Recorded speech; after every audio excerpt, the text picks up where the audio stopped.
আমি এখন পদ্মা সেতুর উপর দিয়ে চলছি।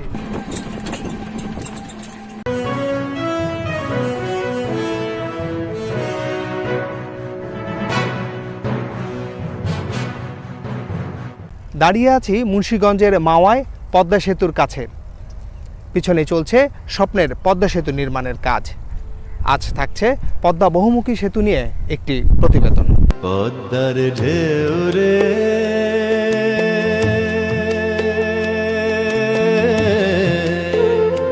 প্রমত্তা পদ্মা নিয়ে এমন হৃদয় আকুল করা গান সৃষ্টি করেছেন বাঙালির জাতীয় কবি কাজী নজরুল ইসলাম। শত শত বছর ধরে বহমান পদ্মা সাক্ষী দুপাড়ের মানুষের সুখ দুঃখ হাসি কান্নার। এবার সেই স্রোতস্বিনী পদ্মার বুকে প্রায় গড়ে উঠেছে সেতু।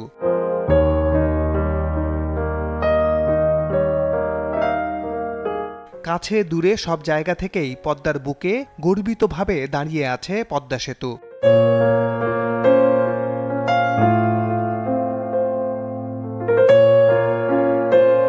পদ্মা সেতুতে মোট পিলার আছে ৪২টি।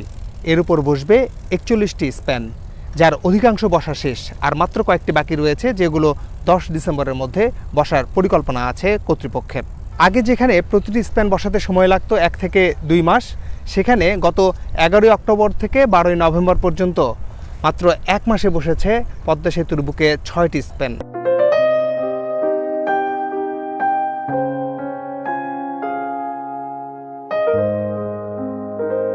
গত ২১ নভেম্বর ৩৮ নম্বর স্প্যানটি বসানোর পর পদ্মার দুই প্রান্ত থেকে মাঝ পদ্মা পর্যন্ত সেতুটি চলে গেছে। এই ভিডিওটি যখন তৈরি করছি তখন মাঝের আর ৩টি স্প্যান বসানো শুধু বাকি আছে। ডকইয়ার্ডে সেসব স্প্যান প্রস্তুত করার কাজ চলছে।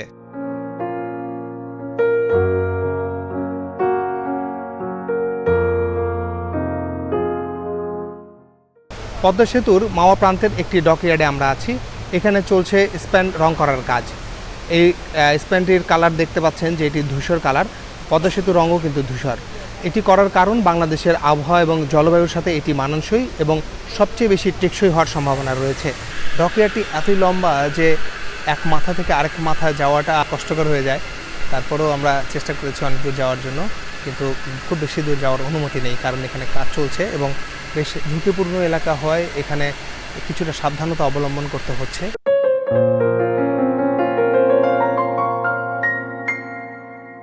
সহজে এসব স্প্যান যাতে নির্দিষ্ট জায়গায় নিয়ে যাওয়া যায়, সেজন্য এসব রাখা হয় নদীর কাছে।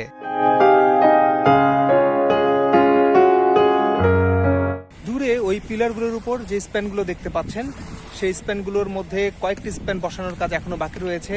সেগুলো কিন্তু রং করার কাজ চলছে, যার একটি এখন এই মুহূর্তে রয়েছে মাওয়া প্রান্তের এই ডকইয়ার্ডে। এখন সেখানে মানে রঙের যে ফিনিশিং টাচ বলে সেটি চলছে। আমরা সেখানে দাঁড়িয়ে রয়েছি।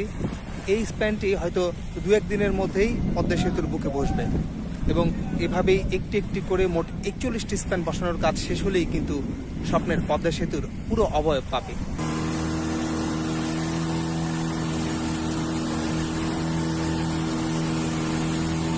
এবার পদ্মার বুকে স্পিড বোট ভাসিয়ে আমরা ছুটছি ওপারের উদ্দেশ্যে।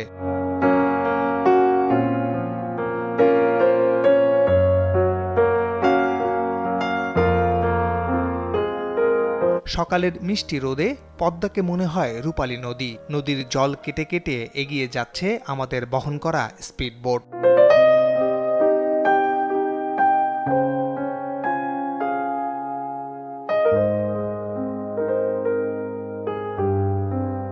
এপার ওপার করে এগিয়ে যাচ্ছে ছোট ছোট ফেরি, ইঞ্জিন চালিত নৌকা।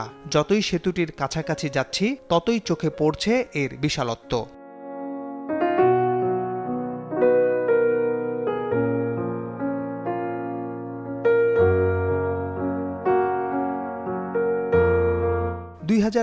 সালের ডিসেম্বরে আনুষ্ঠানিকভাবে মূল পদ্মা সেতুর কাজ শুরু হয়। ২০১৬ সালের ৩০ সেপ্টেম্বর সেতুর প্রথম স্প্যান যখন বসানো হয়, কাছ থেকে সেই দৃশ্যটি দেখার সৌভাগ্য আমার হয়েছিল। আজ ২০২০ সালের এই নভেম্বরে পদ্মার বুক থেকে সেতুটির বর্তমান অবস্থা দেখে ভীষণ পুলক বোধ করছি। একটা আলাদা গর্বে ভরে উঠছে বুক। জানি না যারা ভিডিওটি দেখছেন তাদের কেমন অনুভব হচ্ছে।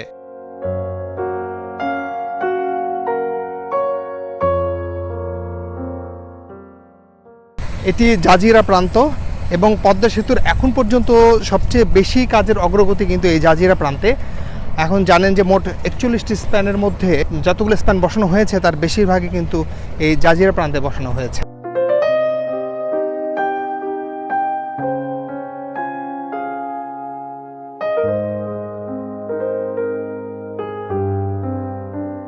স্প্যানের উপর দিয়ে সড়ক এবং রেল স্ল্যাব যেটি বসবে সেই স্ল্যাব বসানোর কাজ কিন্তু জাজিরা প্রান্তে বসানো শুরু হয়েছে।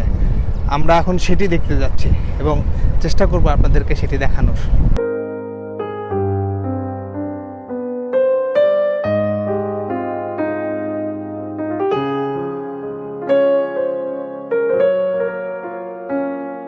এই জায়গা থেকে পদ্মা সেতু দেখতে একেবারে দেখুন মনে হচ্ছে একদম পুরো কাজ শেষ। এই মাথা থেকে একদম বেঁকা হয়ে চলে গেছে ওই প্রান্তের দিকে। যত দূর চোখ যায় তত দূরই শুধু পদ্মা সেতুর স্প্যান। বাংলাদেশের আত্মমর্যাদার প্রশ্ন, সক্ষমতার প্রশ্ন যদি বলি তাহলে সবই হচ্ছে এই পদ্মা সেতু এবং বাংলাদেশের সবচেয়ে বড় দৈর্ঘ্যের সেতু 6.15 কিলোমিটার যার দৈর্ঘ্য।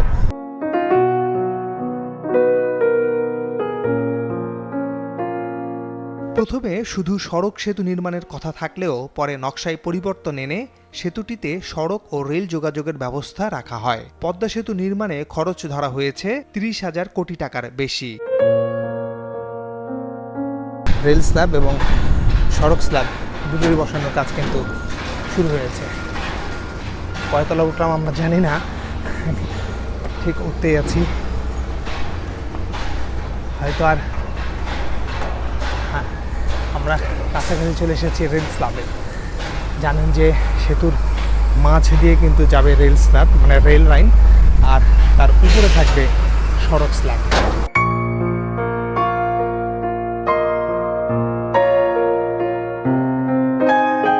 নভেম্বরের মাঝামাঝি পর্যন্ত পদ্মার রেল সেতুর এই অংশে 1,700-র বেশি স্ল্যাব বসানো হয়েছে। পুরো সেতুতে যতগুলো স্ল্যাব বসবে তার সব প্রস্তুত। প্রায় প্রতিদিনই রেল স্ল্যাব বসানো চলছে।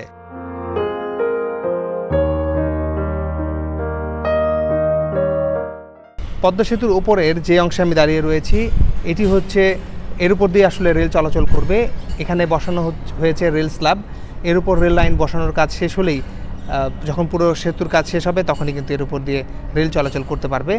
আর জানেন যে দেশের দক্ষিণ পশ্চিম অংশের সঙ্গে উত্তর পূর্ব অংশের যে যোগাযোগ সেটি কিন্তু সড়ক বা রেলপথের যোগাযোগ এই পদ্মা সেতুর মধ্যে দিয়েই হবে।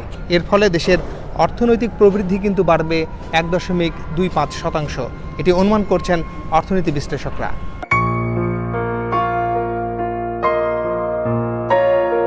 পদ্মা সেতুতে রেল সংযোগ স্থাপন সহ ঢাকা থেকে মাওয়া হয়ে যশোর পর্যন্ত 169 কিলোমিটার রেলপথ নির্মাণ করা হবে।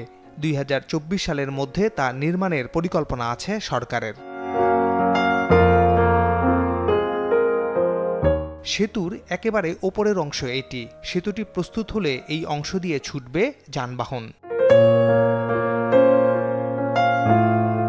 শরীয়তপুরের জাজিরা অংশ থেকে পদ্মা সেতুর ওপর দিয়ে এভাবে এখন 2 কিলোমিটারের বেশি পথ যাওয়া সম্ভব। স্বপ্নের পদ্মা সেতুর উপর দিয়ে এখন আমি যাচ্ছি। এখন আছি পদ্মা সেতুর উপরে, সড়কের যে স্ল্যাব বসানো হয়েছে সেই স্ল্যাবের উপর দিয়ে এখানকার ছোটোখাটো গাড়ি চলাচল করছে, অর্থাৎ কাজের প্রয়োজনে যে গাড়িগুলো রয়েছে এখানে 3 চাকার, সেই গাড়িগুলো কিন্তু এখন চলাচল করছে এই পদ্মা সেতুর উপর দিয়ে। সেই হিসাবে আমি এখন পদ্মা সেতুর উপর দিয়ে চলছি। নভেম্বরের মাঝামাঝি পর্যন্ত 1,200-র বেশি সড়ক স্ল্যাব বসানো হয়েছে। তবে কর্তৃপক্ষ জানিয়েছে যে গতিতে এসব স্ল্যাব বসানোর কথা, করোনার কারণে জনবল সংকটে তা সম্ভব হচ্ছে না।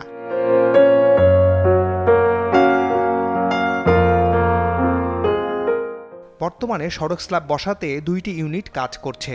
জানুয়ারিতে 2টি আর ফেব্রুয়ারিতে 2টি, মোট 4টি ইউনিট যুক্ত হলে কাজে অনেক গতি আসবে বলে জানিয়েছেন সেতুটির প্রকল্প পরিচালক। পদ্মা সেতুর স্প্যানগুলোর উপর যে স্ল্যাব বসানোর কাজ চলছে সেটি মূলত এই যন্ত্রের সাহায্যেই স্ল্যাবগুলো বসানো হয়।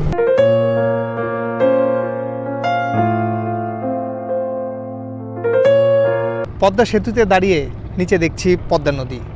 কিছুক্ষণ আগে এই নদী মাড়িয়ে এলাম। ভাবতে আসলে অবাক লাগে যে কিভাবে স্বপ্নের পদ্মা সেতুর কাজ ধীরে ধীরে আজকের এই অবস্থানে এসে দাঁড়িয়েছে। শুরুতে যখন আমরা পদ্মা সেতু যখন হচ্ছে আমরা শুনি, তখন নানা রকম কথা যে এটি কখনো বাস্তবায়ন হবে না কিংবা এটি কিভাবে বাস্তবায়ন করবে। এরপর শুরু হলো নানা দেশি বিদেশি ষড়যন্ত্র। পদ্মা সেতুতে অর্থায়ন করতে চেয়ে শেষ মুহূর্তে বিশ্বব্যাংক দুর্নীতির মিথ্যা অভিযোগ তুলে পদ্মা সেতু থেকে তাদের অর্থায়ন সরিয়ে নেয়। কিন্তু এরপরও থেমে থাকেনি স্বপ্নের পদ্মা সেতুর কাজ, এবং এখন আজ আমরা দেখতে পাচ্ছি যে পদ্মা সেতু একটি বাস্তবতা, পদ্মা সেতু একটি দৃশ্যমান অবকাঠামো। নভেম্বরের মাঝামাঝি পর্যন্ত মূল সেতুর শতকরা ৯১ ভাগের বেশি কাজ শেষ হয়েছে। প্রথমে ২০১৮ সালের ডিসেম্বর, পরে ২০২০ ও সবশেষ ২০২১ সালের জুনে সেতুটি যান চলাচলের জন্য খুলে দেওয়ার কথা থাকলেও ২০২২ সালের প্রথম দিকে এই সেতু দিয়ে যানবাহন চলাচল করতে পারবে। বন্ধুরা, যারা এতক্ষণ ধৈর্য ধরে আমাদের ভিডিওটি দেখেছেন তাদের প্রতি আন্তরিক ধন্যবাদ, এবং একই সঙ্গে অনুরোধ, যারা সাবস্ক্রাইব করেননি এখনও তারা অনুগ্রহ করে সাবস্ক্রাইব করে আমাদের পাশে থাকবেন।